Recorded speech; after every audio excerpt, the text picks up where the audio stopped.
आज की कहानी, एक मेहनती लड़का। मैं हूं रमेश, अपने गांव का एक साधारण लड़का। मेरे माँ बाप किसान थे और घर में बस थोड़ी बहुत खेती बाड़ी होती थी।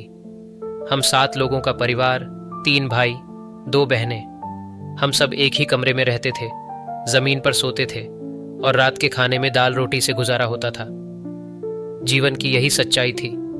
जब छोटा था तो स्कूल जाना भी एक त्योहार जैसा लगता था। उस वक़्त स्कूल तक पहुंचने के लिए 5 किलोमीटर चलना पड़ता था। खेतों के बीच से पगडंडियों पर चलते चलते पैर दर्द करने लगते थे, लेकिन पढ़ाई का भी एक अपना मज़ा था। हम दोस्तों के साथ कभी कभी रास्ते में खेलते कूदते जाते थे। पर एक बात थी, दिल में हमेशा यह ख्वाहिश थी कि एक दिन कुछ बनूंगा, ताकि मेरे माँ बाप को मेहनत मजदूरी न करनी पड़े। मेरे घर की माली हालत देख के ये बात मेरे दिल में और गहराई से बैठ गई थी। गांव का माहौल ऐसा था कि लोग ज्यादा पढ़ाई लिखाई की अहमियत नहीं समझते थे। सब यही कहते, अरे बेटा, खेती कर, पढ़ाई लिखाई में कुछ नहीं धरा, आखिर में वही हल उठाना है। पर मेरे दिमाग में कुछ और चल रहा था। मैंने ठान लिया था कि कुछ अलग करूंगा। जब भी खेत में काम करने जाता तो सोचता कि मेरी मेहनत की सीमा सिर्फ यहां तक नहीं रहनी चाहिए। कुछ बड़ा करना है, कुछ ऐसा करना है जिससे मेरे परिवार का नाम रोशन हो। बात तब की है जब मैं 10वीं में था। पढ़ाई की हालत भी ऐसी थी कि किताबें खरीदने तक के पैसे नहीं थे। पिताजी ने कहा, बेटा, पढ़ाई के लिए तो खुद ही देखना होगा, हमारे पास ज्यादा कुछ नहीं है। मैंने भी हार नहीं मानी। गांव में एक छोटा सा काम ढूंढा, भैंसों को चारा देना और दूध निकालने में मदद करना। सुबह सुबह उठकर पहले दूध वाले के यहाँ जाता, फिर स्कूल जाता, छुट्टी के बाद वापस खेत में हाथ बटाता। इसी तरह दिन कटता। पर हाँ, रात में जब सब सो जाते, मैं अपने किताबों के साथ जागता। 10वीं के इम्तिहान आए। मैंने जी जान से मेहनत की थी और जब नतीजे आए तो पूरे गांव में मेरा नाम हुआ। मैंने जिला में सबसे अच्छे अंक लाए थे। मेरी माँ की आंखों में वो खुशी मैंने पहली बार देखी।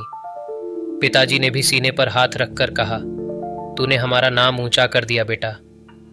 पर असली सफर अभी शुरू होना था। इंटर के लिए पैसे कहाँ से लाऊं? फिर से वही समस्या। तब मैंने गांव के एक बड़े आदमी से कर्ज लिया और शहर जाकर पढ़ाई शुरू की। वहां मजदूरी भी की, पढ़ाई भी की। दिन भर ट्यूशन पढ़ाया और रात को खुद पढ़ा। मुश्किलें तो आईं, पर मेहनत कभी धोखा नहीं देती। आखिरकार मैंने इंजीनियरिंग की पढ़ाई पूरी की। जब नौकरी मिली तब मेरे घर वालों की जिंदगी में पहली बार सुकून आया। माँ बाप अब खेतों में नहीं जाते, आराम से रहते हैं।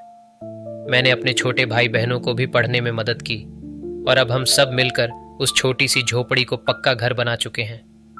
देखो भाई, मैं कोई बड़ा आदमी नहीं हूं, पर एक बात मैंने जरूर सीखी है, मेहनत से बड़ा कोई हथियार नहीं। अगर दिल से ठान लो तो चाहे कितनी भी मुश्किलें आएं, तुम हार नहीं मानोगे। मेरा यही सफर रहा। गांव के खेतों से लेकर शहर की नौकरी तक हर कदम पर बस एक चीज थी, मेहनत। और यही मैंने अपने जीवन से सीखा। तो अगर तुम भी कुछ बड़ा करने की सोच रहे हो तो पीछे मत देखो, अपने रास्ते पर डटे रहो। मेहनत कभी बेकार नहीं जाती, बस लगन और धीरज चाहिए। अगर आपको यह कहानी अच्छी लगी हो तो इसे लाइक करें और अपने मित्रों के साथ जरूर शेयर करें। और भी इसी तरह की अच्छी और प्रेरणादायक कहानियों के लिए आपसे निवेदन है कि आप हमारे चैनल को सब्सक्राइब करें। मिलते हैं अगली कहानी के साथ। तब तक के लिए अपना ख्याल रखें। धन्यवाद।